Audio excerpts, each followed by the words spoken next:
नमस्कार। अपना प्रदेश उत्तर प्रदेश उत्तराखंड देख रहे हैं आप। मैं हूं आपके साथ पूजा मोहन पांडे। बुलेटिन की शुरुआत करते हुए सबसे पहले आपको बता दें, आज श्रावण मास का चौथा यानी कि अंतिम सोमवार रहा। शिव भक्तों के लिए सावन के सोमवार का विशेष महत्व होता है। भगवान के आखिरी सोमवार को आज सुबह से ही शहर के शिवालयों में बम बम की गूंज के साथ में कहीं ना कहीं भोले को जल चढ़ाते, जलाभिषेक करते, पंचामृत से स्नान कराते लोग नजर आए। हर तरफ हर हर बम बम की गूंज सुनाई दे रही थी। शहर की सड़कें कांवड़ यात्रियों से पटी पड़ी नजर आई। शिवालयों में सुबह से ही जलाभिषेक, दुग्धाभिषेक, पंचामृत अभिषेक के लिए भक्तों का तांता लगा हुआ था। तस्वीरें आपको अलग अलग जगह की दिखा रहे हैं। वाराणसी, केदारनाथ, अयोध्या, लखनऊ, रायबरेली, फतेहपुर, बाराबंकी, गोरखपुर। तो बड़ी और अहम जानकारी दे रहे हैं। इस वक्त की बड़ी खबर जौनपुर से सामने आ रही है, जहां पर पूर्व सांसद उमाकांत यादव को उम्र कैद की सजा सुनाई गई है। उमाकांत समेत 7 आरोपियों को सजा का ऐलान किया है कोर्ट ने 5 लाख रुपए का जुर्माना भी लगाया है। जीआरपी सिपाही हत्याकांड में कोर्ट ने सुनवाई की है और सजा का ऐलान भी कर दिया। उम्र कैद की सजा हुई है उमाकांत यादव को।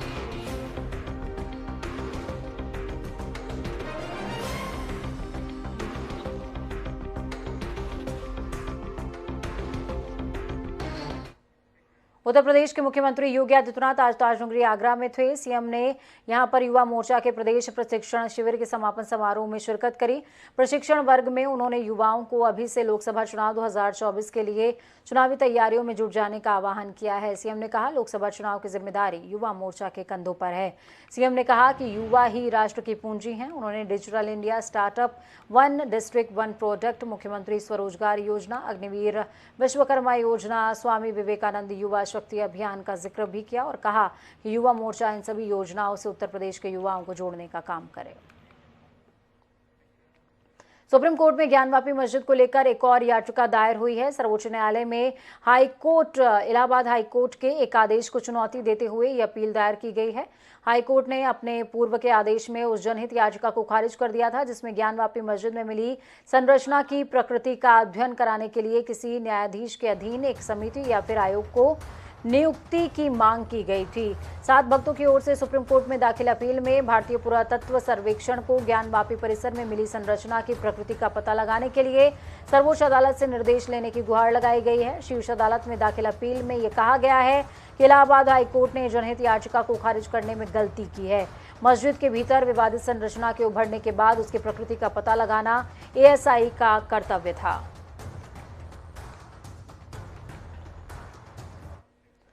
तो वहीं धर्म नगरी अयोध्या में अवैध प्लॉटिंग को लेकर के चल रहे घमासान पर अयोध्या विकास प्राधिकरण के उपाध्यक्ष विशाल सिंह खुद घिरते नजर आ रहे हैं। पहले उन्होंने अपने दिए गए इंटरव्यू में कहा था कि अयोध्या में प्राधिकरण की ओर से 40 अवैध प्लॉटिंग करने वालों के खिलाफ कार्रवाई की जा रही है। उस क्षेत्र में बने अवैध भवनों, बाउंड्री पर बुलडोजर चलाया जा रहा है, जो लगातार जारी रहेगा। जारी लिस्ट जब सामने आई, अयोध्या के मेयर ऋषिकेश उपाध्याय, नगर विधायक वेद प्रकाश गुप्ता और भाजपा के पूर्व विधायक गोरखनाथ बाबा का नाम भी 24 घंटे के अंदर सामने आने लगा। फिर इसके बाद अयोध्या विकास प्राधिकरण के उपाध्यक्ष विशाल सिंह का बयान ही चेंज हो गया। अब वो जारी की गई लिस्ट को मीडिया की ओर से वायरल लिस्ट बताकर जांच करने की बात कर रहे हैं।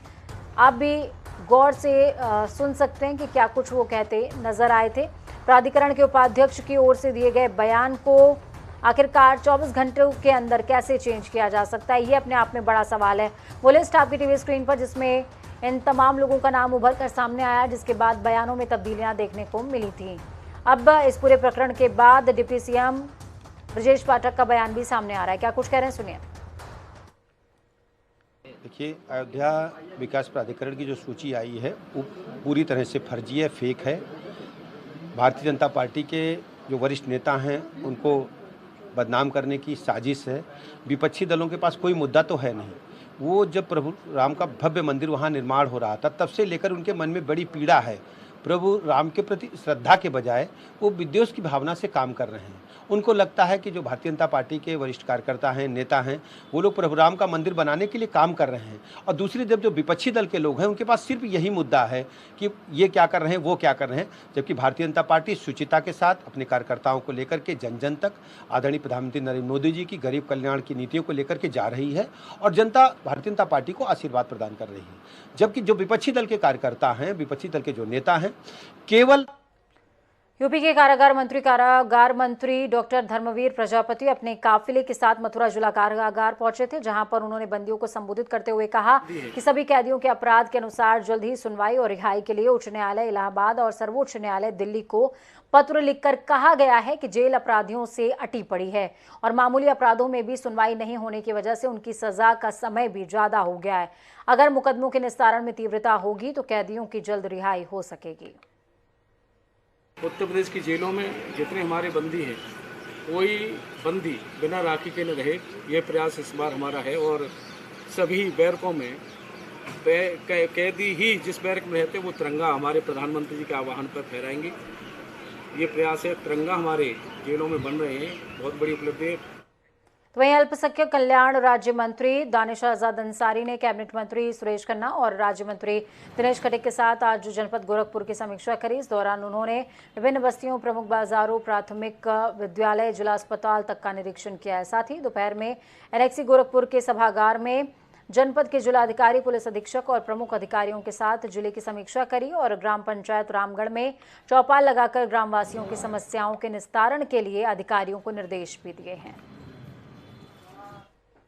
राष्ट्रीय कांग्रेस पार्टी के सचिव और राजस्थान सरकार में मंत्री और उत्तर प्रदेश के प्रभारी धीरज गुर्जर ने आज मसूद अहमद की कांग्रेस की सदस्यता दिलाई थी। इसके साथ ही उन्होंने कहा कि ईडी के बहाने विपक्ष की आवाज को दबाने का काम भारतीय जनता पार्टी कर रही है। और क्या कुछ उन्होंने कहा, सुनिए। मसूद अहमद आज कांग्रेस में शामिल हो गए हैं। पूर्व प्रदेश अध्यक्ष थे आरएलडी के। उनके आने के बाद कितना फर्क पड़ेगा, इसी के लिए बातचीत करने के लिए हमारे साथ धीरज गुर्जर जी हैं, जो मंत्री राजस्थान में और इसके अलावा सचिव हैं कांग्रेस कमेटी में। सर, क्या आज मसूद अहमद के आने के बाद क्या कांग्रेस में कुछ बदलाव? देखिए, 2024 की तैयारी हमने शुरू कर दी है। उसी कड़ी के अंदर उत्तर प्रदेश के प्रभावशाली नेता नकुल दुबे जी हमारी पार्टी में आए। अब उनके बाद में हमारे साथ राष्ट्रीय लोकदल के प्रदेश अध्यक्ष मसूद अहमद जी जुड़े हैं और लगातार उत्तर प्रदेश के अंदर कांग्रेस पार्टी को मजबूत करने के लिए नेताओं का जो लोकतंत्र और संविधान में विश्वास रखते हैं, पार्टी के साथ जुड़ना शुरू है। और इनकी दोनों के आने से हमारी पार्टी को ताकत मिलेगी और आने वाले समय में भी आपको ऐसे अन्य नेता दिखेंगे जो इस देश के अंदर संविधान में विश्वास रखते हैं, लोकतंत्र में विश्वास रखते हैं, वो पार्टी के साथ आएंगे और हमारे तिरंगे को मजबूती देंगे। देखिए, नेशनल हेराल्ड केस में देखा कि जिस तरह से पूछताछ हो रही है, आरोप प्रत्यारोप लगाए जा रहे हैं, लेकिन भारतीय जनता पार्टी के जो नेता हैं वो कह रहे हैं कि पूछताछ किसी से भी हो सकती है, किसी से भी ईडी पूछताछ कर सकती है। कोर्ट ने भी उसकी परमिशन दे रखी है, क्योंकि मामला जब कोर्ट में गया उसके बाद कोर्ट ने भी यही बोला। तो अब आप इसको पूछताछ को इतना राजनीतिक माहौल क्यों दिया जा रहा है कांग्रेस तरफ से? देखिए, पूछताछ विपक्ष के नेताओं से क्यों हो रही है? जो इनकी बेरोजगारी पर, जो इनके भय भूख भ्रष्टाचार पर, जो इनके काले कारनामों पर बोलता है, उसी से ये लोग ईडी, सीबीआई, इनकी तमाम संवैधानिक संस्थाओं को पीछे लगा देते हैं। ये इसलिए हो रहा है कि भारतीय जनता पार्टी के लोगों ने संवैधानिक संस्थाओं पर कब्जा कर लिया और इनके माध्यम से विपक्ष की आवाज़ चुप कराना चाहते हैं। पर इनको याद रखना चाहिए, कांग्रेस पार्टी राहुल गांधी जी के नेतृत्व में और हमारे जो पूर्व के नेता हैं जिन्होंने हम इस देश को आज़ाद कराया, उनके नेतृत्व के अंदर तब लड़े थे गोरों से, अब लड़ेंगे चोरों से। हम रुकने वाले नहीं हैं। सत्य दुनिया के सामने आएगा बीजेपी को और इनसे जुड़े लोगों को मुंह की खानी पड़ेगी। जनता को 2024 के चुनाव में कैसे जोड़ेंगे? क्योंकि अभी जिस तरह से 2022 के चुनाव हमने विधानसभा के देखे तो कांग्रेस का प्रदर्शन बहुत अच्छा नहीं था। ऐसे में 2 साल में कैसे इसको मजबूती देंगे? देखिए, हमारी जो चुनाव में कमजोरी रही, उस कमजोरी को हम स्वीकार करते हैं। लोगों का बहुमत जुटाने के लिए, लोगों का जनमत जुटाने के लिए तमाम राजनीतिक दल जिस तरह से आगे बढ़ते हैं उस तरह से हम आगे बढ़ रहे हैं। हमने अपने राष्ट्रीय सचिव जो हम लोग हैं, हमें नए जो उनका बंटवारा हो चुका है, हम लोग अपने जिलों में निकल चुके हैं, पदयात्राएं शुरू हो चुकी है, आंदोलन शुरू हो चुके हैं और हम लोगों का विश्वास बनकर उत्तर प्रदेश के साथ साथ पूरे भारत के अंदर भारतीय जनता पार्टी का सबसे बड़ा विकल्प बनकर उभरेंगे और 2024 में इनको मुंहतोड़ जवाब देंगे। बहुत शुक्रिया हमसे बात करने के लिए। धीरज गुर्जर जी हैं जो कांग्रेस सचिव हैं और प्रदेश प्रभारी भी हैं उत्तर प्रदेश के। तो इनका कहना है कि 2024 से पहले कांग्रेस को मजबूती देने के लिए कई ऐसे नेता हैं जो पार्टी में शामिल हो रहे हैं और ये सफर लगातार जारी रहेगा और इसके साथ ही कांग्रेस 2024 में एक बड़ी जीत दर्ज करेगी। कैमरा पर्सन रियाज के साथ तौफीक किदवई, जनता टीवी, लखनऊ। ब्रेक का वक्त है और ब्रेक के उस पार आपको बताएंगे कि किस तरीके से मसूद अहमद क्या सोचते हैं आरएलडी का दामन छोड़ने के बाद।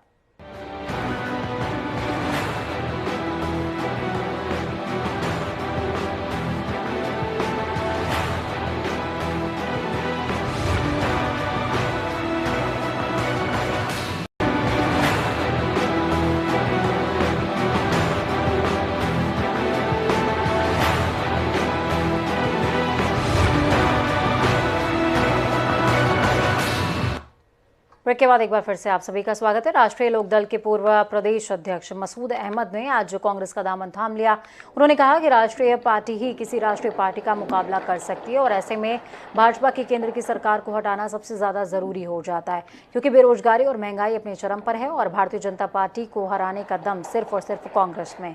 यही इकलौती ऐसी पार्टी है जिसने देश के लोगों का भला किया और अभी धर्म और जाति के लोगों को जोड़ने का काम भी यही दल कर रहा है। उन्होंने समाजवादी पार्टी के राष्ट्रीय अध्यक्ष अखिलेश यादव पर भी सवाल खड़े किए और कहा कि अखिलेश यादव ने चुनाव से पहले खुद को मुख्यमंत्री मान लिया था, यही वजह थी कि वो बुरी तरीके से हार गए।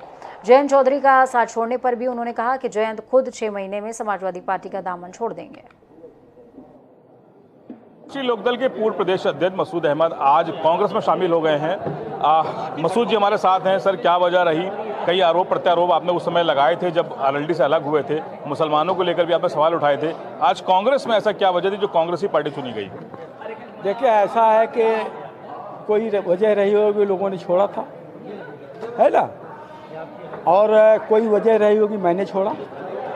आपकी वजह ज़्यादा ज़रूरी जानना है। वो तो जो वजह थी मैंने पहले बता दिया था, है ना, उसको दोहराने की ज़रूरत नहीं है। लेकिन जो आज दिखाई पड़ रहा है ना, मैंने छोड़ा भाई, सब ये कह रहे हैं। अभी अखिलेश जी से वो भी कहेंगे संविधान खतरे में है, सरकारी संपत्ति खतरे में है, देश की सरकारी संस्थान खतरे में है, महंगाई भ्रष्टाचार चरम सीमा पर है, नौजवानों की नौकरी खतरे में है कि नहीं? बात सही, सब कहेंगे। किसान खतरे में है, डीजल पेट्रोल का मामला ये है और गैस रसोई का मामला ये है, लोग क्या खाएंगे क्या पिएंगे सब कहेंगे। लेकिन इसके खिलाफ लड़ने के लिए कोई तैयार नहीं। लोकतंत्र में अगर सत्ता पक्ष अहंकारी हो जाए और जनता की बात न सुने तो नेता की जिम्मेदारी है कि वो सड़कों पर उतर करके तानाशाही सरकार को याद दिलाए लोकतंत्र का, संविधान का, और संघर्ष करे और संघर्ष करके मजबूर करे कि वो जो है विपक्ष की बात सुने, जनता जनार्दन के हितों की रक्षा के लिए निकले। लेकिन रिजल्ट एकदम विपरीत आए तो आरएलडी विपक्ष जो पश्चिम में ज़्यादा गहमा गहमी उसकी रहती है, अब उस क्षेत्रों में कैसे? हमारा दुर्भाग्य रहा, इसको दुर्भाग्य कहेंगे, तब मैं वहीं था। अगर ये चुनाव पूरब से शुरू हुआ होता तभी सरकार बन जाती क्या? लेकिन दुर्भाग्य है कि पहला फेज पश्चिम से शुरू हुआ। हम भी आश्वस्त थे, किसान आंदोलन है और किसान पूरा तैयार था, इसमें कोई दो राय नहीं है। और जो गठबंधन हुआ उसमें अखिलेश जी को मुख्यमंत्री बनना था, तो जिसको मुख्यमंत्री बनना था उसकी जिम्मेदारी ज़्यादा बनती है, वो सबको मिला जुला के चलते। लेकिन अखिलेश जी ने ये मान लिया, जनता तो तैयार ही थी सरकार बनाने के लिए, लेकिन अखिलेश जी पहले ही ओथ ले लिए, मुख्यमंत्री बन गए बगैर चुनाव के। और उन्होंने सड़क पर लड़ने के बजाय, क्षेत्र में जाने के बजाय, वो जो उनके अलायंस के साथी थे उन्हीं की कमर तोड़ने लगे, उन्हीं के साथ बेईमानी करने लगे। बहुत शुक्रिया हमसे बात करने के लिए। देखिए, मसूद अहमद हैं, आज इन्होंने कांग्रेस का दामन थामा है। उनका कहना है कि जो उन्होंने छोड़ी थी, जो पार्टी छोड़ी थी, उसके पीछे अखिलेश यादव वजह थे, क्योंकि उन्होंने जो वादे किए वो पूरे नहीं किए और इन्हीं से वजह से उन्होंने आरएलडी का दामन छोड़ा। और केंद्र में अगर सबसे बड़ी पार्टी कोई भाजपा का विरोध कर रही है, उसका मुकाबला कर रही है, तो कांग्रेस है। इसीलिए उन्होंने आज कांग्रेस का दामन थाम लिया है और आगे कांग्रेस को मजबूत करेंगे। कैमरा पर्सन रियाज के साथ तौफीक किदवई, जनता टीवी, लखनऊ। वहीं वाराणसी हथकरघा दिवस पर काशी के बुनकरों को बड़ी सौगात मिली। बनारस के हथकरघा, गुलाबी मीनाकारी और लकड़ी के खिलौने उद्योग ओडीओपी प्रोडक्ट को अब बुनकर फ्लिपकार्ट के जरिए बेच सकते हैं। आपको बता दें कि वाराणसी के हस्तकला उद्योग को बाजार की तलाश थी। अब बुनकर ऑनलाइन बाजार के माध्यम से अपने दिनों को सुधार सकते हैं। बुनकरों के लिए सरकार ने योजनाएं चला रही है। बुनकरों को अपनी कला में और निखार लाने की जरूरत है। ई कॉमर्स कंपनी फ्लिपकार्ट ने उत्तर प्रदेश सरकार की 1 डिस्ट्रिक्ट 1 प्रोडक्ट ओडीओपी के लिए एमओयू साइन कर दिया है। इस तहत योजना से जुड़े कारीगरों, बुनकरों और शिल्पकारों को फ्लिपकार्ट समर्थ से जोड़ा जाएगा। देखिए, बुनकरों को अपना सामान सीधे बाजार में बेचने की एक सुविधा दी जा रही है, ई-कॉमर्स प्लेटफॉर्म के साथ जोड़ा जा रहा है। हमने ये अमेज़ॉन से पहले किया था, ये फ्लिपकार्ट से भी किया था। ये वाराणसी डिस्ट्रिक्ट एडमिनिस्ट्रेशन और फ्लिपकार्ट में आज ये एग्रीमेंट हुआ है कि जो बनारस के बुनकर हैं उनको ऑनबोर्ड किया जाएगा। वहीं मुख्यमंत्री पुष्कर सिंह धामी ने नई दिल्ली में केंद्रीय सड़क परिवहन और राज्य मार्ग मंत्री नितिन गडकरी से मुलाकात करी। इस केंद्र और राज्य सरकार से ताल्लुक रखते हैं, जिसमें अपर सचिव अमित घोष, उत्तराखंड शासन में प्रमुख सचिव सहित केंद्रीय मंत्रालय से जुड़े भी तमाम अधिकारी मौजूद रहे। मंत्री भी मौजूद थे, जिसमें प्रदेश के विकास को लेकर चर्चा हुई है, बैठक सुनिश्चित हुई है। हल्द्वानी में विजिलेंस ने आईएफएस अधिकारी सहित कई लोगों पर मुकदमा दर्ज किया है। ये मुकदमा शासन के आदेश मिलने के बाद विजिलेंस हेडक्वार्टर के निर्देश पर दर्ज हुआ। इसके बाद विजिलेंस हेडक्वार्टर के निर्देश पर मुकदमा दर्ज हुआ है। आईएफएस अधिकारी किशन चंद्र सहित अन्य कर्मचारी और ठेकेदार पर मुकदमा हल्द्वानी सेक्टर में वन संरक्षण अधिनियम 1980, वन अधिनियम 1972, भ्रष्टाचार निवारण अधिनियम 1988, धारा 420, 467, 468 के तहत दर्ज हुआ है। और ये जांच एसपी विजिलेंस प्रहलाद मीणा ने सीओ अनिल मनराल को सौंप दी है। कॉर्बेट नेशनल पार्क में कुछ निर्माण कार्य तथा कुछ अनियमितताओं के संबंध में एक जांच विजिलेंस सेक्टर देहरादून के द्वारा शासन में प्रेषित की गई थी और उसी जांच के क्रम में शासन द्वारा निर्णय के पश्चात एक एफआईआर करने का आदेश आया था। तो इसमें किशन चंद्र जो तत्कालीन उप वन संरक्षक है कालागढ़ रिजर्व क्षेत्र के, उनके खिलाफ तथा अन्य अधिकारी कर्मचारी जो इस सारे प्रकरण में सम्मिलित है, उनके खिलाफ हल्द्वानी सेक्टर में एक मुकदमा पंजीकृत किया गया है। हल्द्वानी नगर निगम क्षेत्र में आज़ादी के अमृत महोत्सव पर नगर निगम हर घर तिरंगा के साथ ही वृक्षारोपण अभियान चलाने जा रहा है। नगर निगम सभागार में पार्षदों के साथ बैठक करते हुए मेयर डॉक्टर जोगेंद्र रौतेला ने बताया कि इस बार आज़ादी के अमृत महोत्सव के तहत 13 से 15 अगस्त तक हर घर में तिरंगा अभियान के साथ साथ प्रत्येक पार्षद को आम का पेड़ लगाने का लक्ष्य दिया गया है, जो सभी 60 वार्डों में लगाए जाएंगे।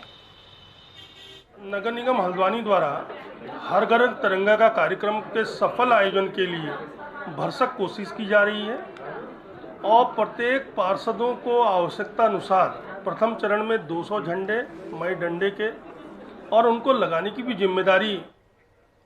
कॉर्बेट प्रशासन आबादी वाले क्षेत्रों में हाथियों के आतंक से निजात दिलाने के लिहाज से इस दिशा में काम कर रहा है। इसके लिए कॉर्बेट प्रशासन रणनीति तैयार कर रहा है। कॉर्बेट प्रशासन अब विदेशी तर्ज पर बायो फेंसिंग के जरिए हाथियों को आबादी क्षेत्र में आने से रोकने का प्रयास करेगा। आपको बता दें कि पिछले 2 वर्षों में हाथियों ने फसलों को भारी नुकसान पहुंचाया है। इस दौरान एक व्यक्ति की मौत भी हुई।